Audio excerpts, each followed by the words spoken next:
Setelah ibadah umroh dibuka lagi, para calon jemaah harus mengikuti protokol kesehatan yang ketat di Arab Saudi. Selain itu, protokol kesehatan juga diterapkan bagi jemaah umroh yang baru tiba di Indonesia. Pemerintah Arab Saudi telah membuka kembali penyelenggaraan ibadah umroh sejak 1 November 2020 setelah beberapa waktu lalu ditutup akibat pandemi COVID-19. Dengan dikeluarkan aturan baru ini, ratusan jemaah asal Indonesia telah berangkat menjalankan ibadah umroh. Menurut salah satu jemaah yang telah mengikuti umroh, Nana Sujana, protokol kesehatan yang diterapkan di Arab Saudi sangat ketat. Sesuai permintaan pemerintah Arab Saudi, calon jemaah harus melakukan tes swab sebelum naik ke pesawat yang membawa mereka ke Tanah Suci. Sesampainya di Jeddah, Arab Saudi, para calon jemaah ini diatur sedemikian rupa sesuai protokol kesehatan yang diberlakukan di Saudi. Mereka diminta berjalan dengan jarak 1 meter antar jemaah saat turun dari pesawat. Setelah itu, mereka harus mengikuti tes kesehatan dan menunjukkan bukti PCR di pos kesehatan yang disediakan.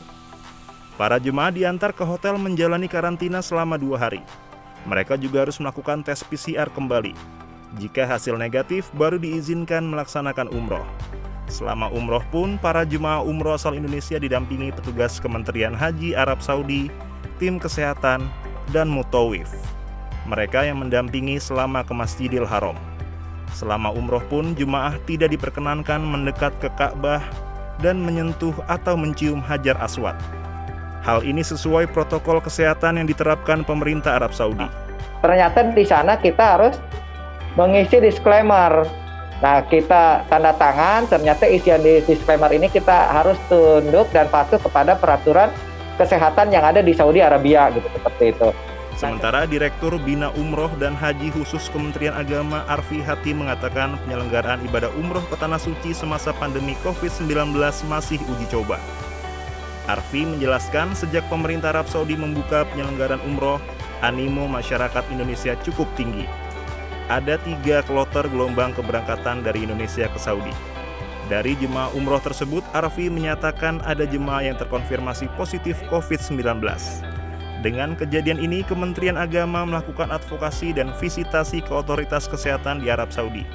Arfi juga memastikan jemaah yang positif COVID-19 sudah ditangani otoritas kesehatan di Arab Saudi. Bahwa kesempatan yang diberikan untuk warga negara di luar warga negara Arab Saudi sejak tanggal 1 November ini adalah dalam konteks uji coba, ya, uji coba, dan tentu dari hasil uji coba ini akan ada beberapa evaluasi. Sementara jemaah umroh dari Tanah Suci yang baru tiba di tanah air tidak bisa langsung pulang ke rumah. Para jemaah harus menjalani testing sebagai langkah screening COVID-19. Sambil menunggu hasil tes, jemaah akan dikarantina di Asrama Haji Pondok Gede di Jakarta Timur. Hal ini dilakukan untuk memastikan kesehatannya terkait COVID-19. Bagi jemaah umroh yang hasil tesnya negatif, maka wajib untuk melakukan isolasi di fasilitas kesehatan yang ditentukan oleh pemerintah. Penyelenggaraan ibadah umroh di Indonesia harus merujuk keputusan Menteri Agama nomor 719 tahun 2020. Regulasi ini sebagai pedoman penyelenggaraan ibadah umroh di masa pandemi COVID-19.